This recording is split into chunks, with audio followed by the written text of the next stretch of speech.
Ассаламу алейкум, дорогие телезрители! С вами после небольшого перерыва Лизги Хабарыр, лезгинские новости. Сегодня в нашей программе.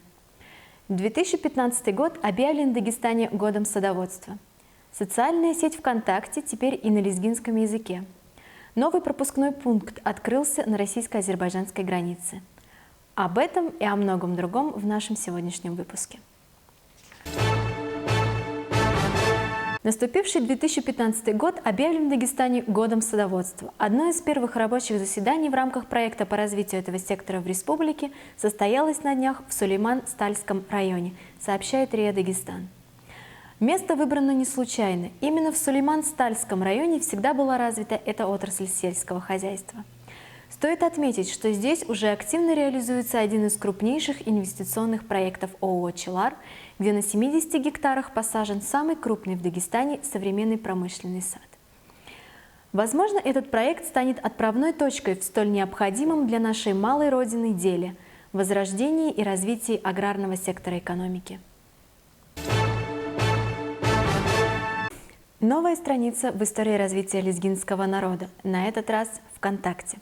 Буквально неделю назад была завершена работа по созданию лезгинской версии одной из самых популярных социальных сетей Европы. Эта кропотливая работа была практически полностью выполнена активистом Федеральной лезгинской национально-культурной автономии Ильясом Букаровым. На наш родной язык было переведено около 16 тысяч кнопок. Отныне в разделе «Региональные настройки» любой желающий может выбрать в качестве основного языка лезгинский. Обе версии сайта, как полная, так и мобильная, поддерживают эту функцию.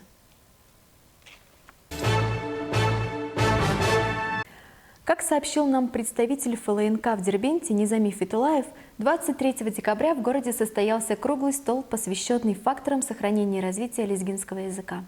В мероприятии приняли участие директора и учителя школ, специалисты в области методики преподавания языка, а также учащиеся и их родители. В ходе собрания были отмечены вопросы значимости семьи и школы в сохранении и развитии родного языка, формировании у подрастающего поколения понимания его значимости и красоты. Украшением вечера стали выступления детей на лезгинском языке. Как сообщает официальный сайт Маграмхюрского района, в конце декабря на участке границы между Россией и Азербайджаном в селе Новофиля открылся новый пешеходный пункт пропуска.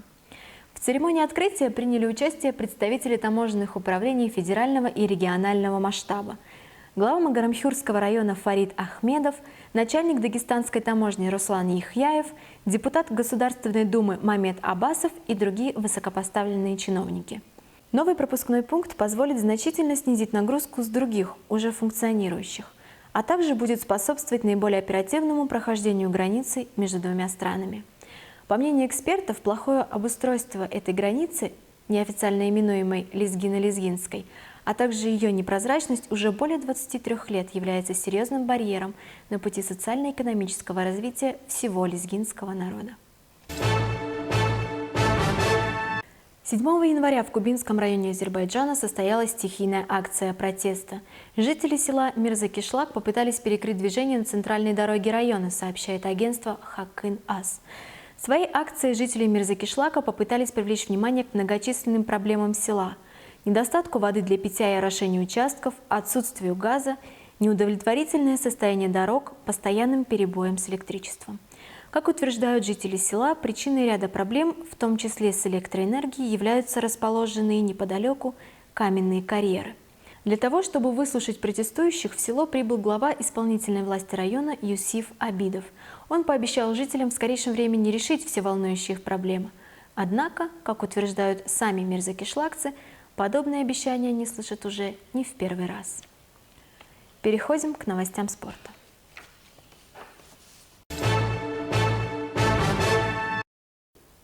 Как передает сайт Ахтынского района, на днях в Дербенте завершилось первенство Республики Дагестан по армспорту.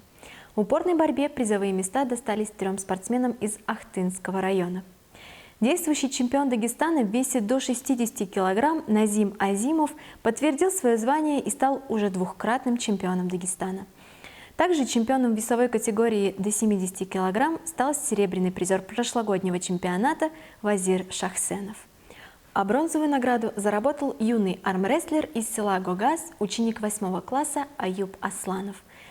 Все три спортсмена являются воспитанниками тренера Ахтынской детско-юношеской школы номер 2 Исамидина Шахамирова.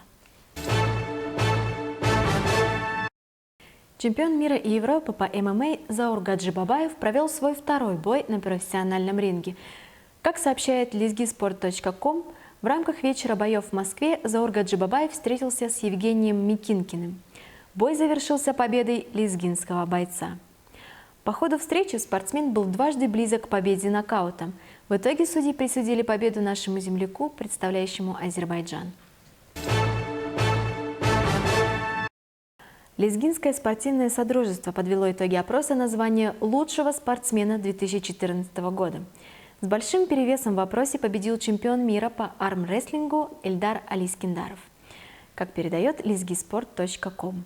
Также в топ-10 по версии Лезги газет попали Ринат Саидов, Артур Агаширинов, Асали Авдугашимов, Артур Алискеров и другие отличившиеся в минувшем году спортсмены. И напоследок небольшое объявление. 10 января в 19:00 в Санкт-Петербурге состоится маджлис для выходцев из районов Южного Дагестана, посвященный месяцу Рабиуль-Ауаль. Организаторы приглашают как постоянных жителей города, так и гостей северной столицы. Мероприятие пройдет по адресу метро Приморская, улица Берингова, дом 23, корпус 3. Телефон для справок 8 965 075 55 29. На этом наш выпуск подошел к концу. Всего вам хорошего. Ассаламу алейкум.